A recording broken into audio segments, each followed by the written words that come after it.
მზის ოქროსფერი სხივები წელიწადის ამ სეზონზე ბუნებას კიდევ უფრო ლამაზად ერწყმის და უკვე გაყვითლებულ ფოთლებს კიდევ უფრო საინტერესო ტონალობებს მატებს.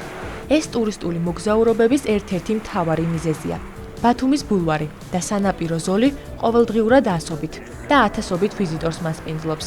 თუმცა ამჯერად ჩვენი მთავარი გმირი ქობულეთია.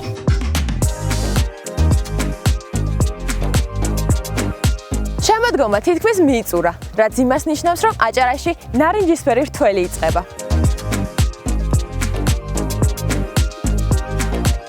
ციტრუსის კრეფის რიტუალი აქ საუკუნეს ითვლის, რაც ერთგვარ სეზონურ დღესასწაულადაც კი გადაიქცა. სუბტროპიკული კლიმატის, ზღვის ნესტისა და მზიანი ამინდების კომბინაცია აჭარულ მანდარინს განსაკუთრებულ თვისებებს ანიჭებს. ეს არის თხელი კანი, ინტენსიური სურნელი და ხარისხი, რომელსაც როგორც შიდა ბაზარზე, ისე ექსპორტზეც საკმაოდ დიდი მოთხოვნა აქვს. სოფლის მეურნეობის სამინისტროს ცნობით, წელს 65,000 ტონამდე ციტრუსის მოსავალია ნავარაუდები, რაც წინა წელთან შედარებით დაახლოებით 30%-ით მეტია. ამიტომ ადგილობრივი ეკონომიკისთვის სასიცოცხლოდ მნიშვნელოვანია. გარდა ამისა, ადგილობრივებმა ეს რესურსი ტურისტულ აქტივობადაც აქციეს. მანდარინის ბაღებში ყველა თაობის წარმომადგენელს შეხვდებით.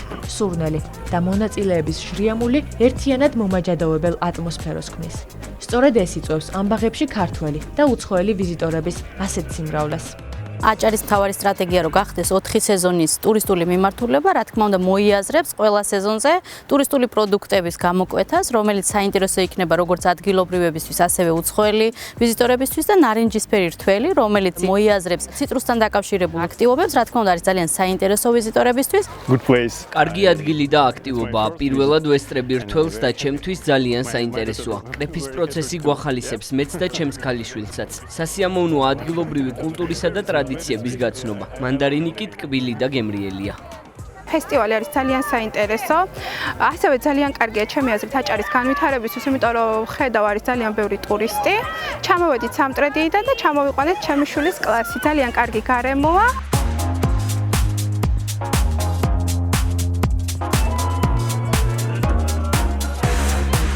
თველის კიდევ უფრო გასალამაზებლად და ტურისტული პოტენციალის გასაზრდელად აქ ნარინჯისფერ ფესტივალსაც ხშირად შეხვდებით. ღონისძიება არაერთ საინტერესო აქტივობას მოიცავს, როგორიც არის ეგრეთ წოდებული მანდარინის ჩურჩხელის მომზადება, ციტრუსის ჭირის დაგემოვნება, ცეკვა, მუსიკა და ტრადიციული კონკურსი, სადაც ყველაზე პატარა და ყველაზე დიდი მანდარინის მპოვნელი საჩუქრდება. გარდა ამისა, ფესტივალები ათობით მეწარმეს მასპინძლობს, რომელთაც საშუალება აქვთ სტუმრებს თავიანთი პროდუქცია გააცნონ. ამჯერად ჩვენ წარმოდგენილი ვართ სამი მიმართულებით, ეს გახლავთ კულინარიის ხელოვნება, ბარის მომსახურება და სარესტორნო მომსახურება. შემოდგომით ნოემბერში ქობულეთი განსაკუთრებულად ნავაზია და ეს ნარინჯისფერი დღეები მნიშვნელოვნად უწყობს ხელს ქობულეთის თბილისის ამაღლებას. ჩვენი კულტურის ნაწილია, ჩვენი მეურნეობის ნაწილია და ამიტომ მანდარინობას განსაკუთრებული მნიშვნელობა აქვს ჩვენი რეგიონისთვის. ამასობაში კი გამზადდა ჩვენი ტრადიციული მანდარინის მურაბა, რომელიც პირველად უნდა დავაგემოვნო.